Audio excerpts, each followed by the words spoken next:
Hello everyone and welcome back. Today I thought I would do a little bit of a daily vlog because I'm off to the hospital to have a cortisone injection in my right knee. Now I have had cortisone in this knee before at a different hospital, but as he was injecting he said my kneecap moved a little bit and I didn't feel that it was very successful. It didn't really take the pain away and I still continued to have the problem. However, as you might have heard in a recent video, last September I woke up one day and my knee was was in a locked position, and all the time now, every time my knee is bent and then I straighten it out, I have to sort of click my knee out, and it's not mega painful when I do it, but it's not pleasant. So I didn't end up going back to the other hospital for my sort of 6-weekly physio, and they have referred me to see a specialist. Now, in my last video, I think I mentioned that I was going to a private hospital, and somebody said, "Oh, I didn't realise you were paying to have it done," but I'm not, basically. It's my NHS physio has referred me to the surgeon at this other hospital. Now we're really fortunate that we literally live it's like a 7-minute journey to this hospital. It's very close to our house, and the other hospital I went to was probably about 20-25 minutes away, and we also live near another hospital as well. So I've been referred to the private hospital. It's called Renacres, and funnily enough, this is the surgeon that Jed had to do his knee replacement last year. So it will be interesting today. So I'm keeping my fingers crossed that hopefully this time it's a bit more successful, because I hear lots of stories from other friends who've had cortisone and it's been really good. Like Jed's had it in his shoulders, you've had it in your knees on numerous occasions, and it's really worked well. However, I do have it in my hands as well, for my thumbs, and since I've had that, I've not had the pain and the problems, but it does tend to be kind of worse in the winter. So I just thought I would do a little daily vlog today and let you know how I got on with the cortisone in my knee. So I'm really dreading it. I feel a little bit icky about it because of what happened last time when I had it done and how it made me feel, and also when I had it in my hands as well, I didn't feel great. So I worked yesterday and gave myself today off in work, and also I've brought all my stuff and my computer home, so if I don't feel great tomorrow I can work from home. So fingers crossed everything will be all right, and once I've had it done I will give you a little update and let you know how I got on. So see you soon. Right, I'm back. We have been in the hospital for less than 15 minutes. So got in, checked in, sat down, and probably within maybe 2 minutes we were in the treatment room. I have to say the lady who was the nurse was phenomenal, because I was feeling a bit panicky, I won't lie. And she kept talking to me the whole time, and he was really good as well, wasn't he?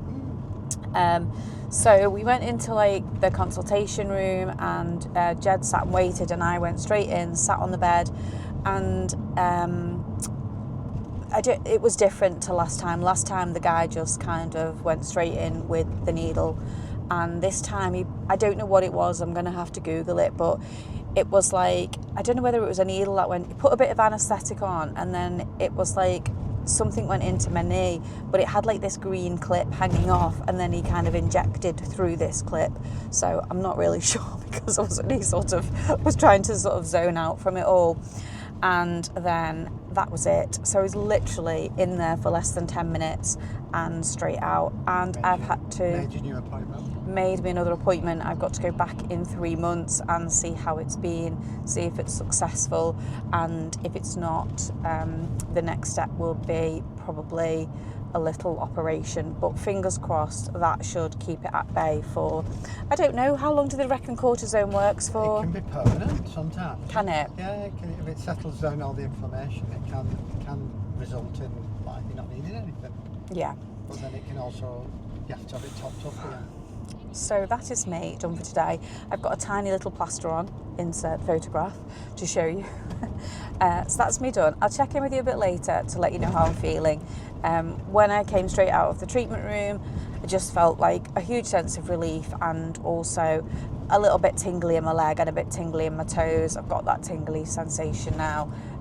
So yes, I don't think you're supposed to drive, are you, straight after a cortisone? I think you're supposed to wait 20-25 minutes. So anyway, I have my chauffeur with me today, so that's lovely.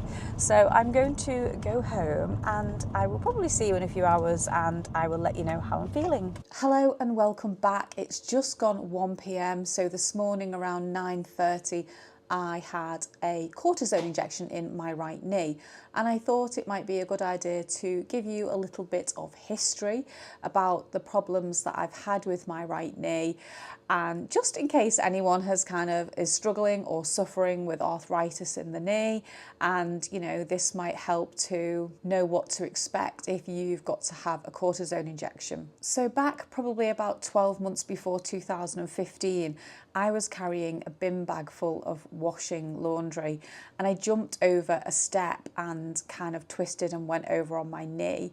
And then from then on in, probably for about 18 months, I had constant problems with my knee. Couple of x-rays and MRI scans later, I had to go and have a meniscectomy. I'm going to have a quick look on my phone actually and see if I can find you a little picture.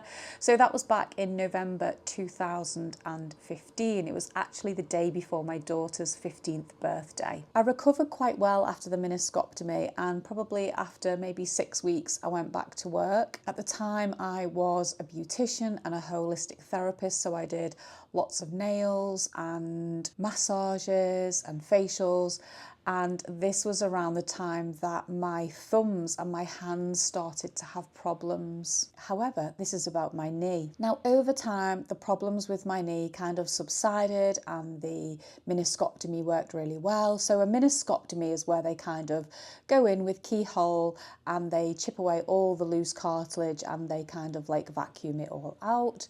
And yeah, so to be fair, I did really well. So yeah, after that meniscectomy, it was, it gave me years and years of no problems with my knee. However, when I broke my ankle, probably about 3 years ago now, all the weight shifted from my left leg onto my right. And within a couple of weeks, I started to feel the problems with my knee again. At this point, I didn't have the salon anymore and I wasn't working as a therapist. Now, I do have a little side hustle and I'm an Avon lady, and that does involve quite a lot of walking, posting things through letterboxes. But for a spell of about 12 months, I did some regular markets, and the problem for me was all the lifting and twisting and carrying.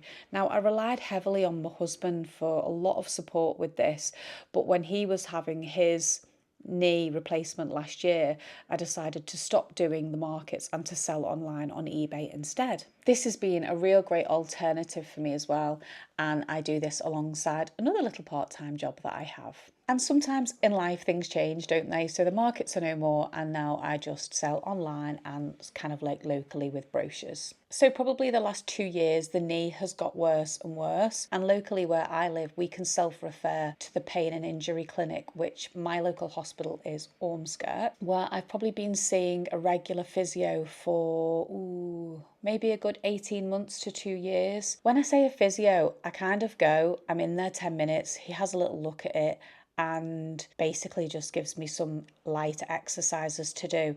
I'm not actually doing anything in there. Has it been any use to me at all? Absolutely not. It's been a complete waste of time. And then last September, when I got up one morning, my knee was locked and I have to like click it out now. And that is something that happens to me constantly all day, every day. Anyway, this happened probably about 2 days after one of these physio appointments, and I was really fortunate to find a good physio at the hospital who, after I'd seen multiple different people, and literally one day I was just so close to having a breakdown in there, having to go through everything again with another person, he said, I'm going to try and keep you with me. Because every time I was going for an appointment, it was a different physio, and I would spend 30 to 40 minutes going through the whole situation all again. So when my knee started locking, I rang the hospital and they made an appointment for him to ring me, and that took a month. And then when he rang me, he said, I think it's better if we refer you off to a surgeon, and he asked which hospital I would like to go to, and he offered this private hospital. So I don't pay, it all does get done through the NHS. Now, I must say, as soon as I was referred, I had an appointment to see this consultant probably within maybe 2 weeks. And then after that, he sent me for an MRI scan, and I've had x-rays done. I've had all sorts of stuff done. And the route we're kind of going down now was to try cortisone again. So when I went in today, and the nurse, oh, she was so lovely, bless her, she said to me that she has seen him do about 2,000 of these injections. But yeah, she just chatted to me the whole time, and he did say to me, I'm going to give you a little bit of anaesthetic. Now I feel like the anaesthetic is possibly wearing off. I'm feeling really tired. It's really hard to explain how my leg feels, but it feels a bit thick and my knee joint is a little bit stiff as well. So I'm hoping that's only going to be a temporary measure. Last time I had it, and it wasn't really successful. I do remember a couple of days of it feeling kind of like uncomfortable. So I'm hoping that's going to be it. Do you know, some people I know who've had cortisone injections, like Jed, my husband, absolutely doesn't bother them at all. And other people, like my mum, she always has a bad reaction to it as well. And it does seem to knock me a little bit sick for a day or two. If you've had cortisone, I would love to hear in the comments how it has affected you, or do you have to have it? Do you have any problems with arthritis in any of your joints, and how do you deal with that? I do take turmeric every day, and I take other multivitamins, and I take minerals, which I do think help me, and I do try and keep as mobile as possible. So yeah, any tips gratefully received. And that is it, my loves. Thank you very much for watching today. I hope this video has been of some use to some people. I know it's not going to be for everybody, and it's not my normal type of content. So anyway, that is all from me today. Thank you very much for watching. Please give this video a thumbs up if you feel it has been of some benefit to you. And you know, YouTube's probably going to suggest something else for you to watch. So thanks very much for watching, and I will see you next time. Bye.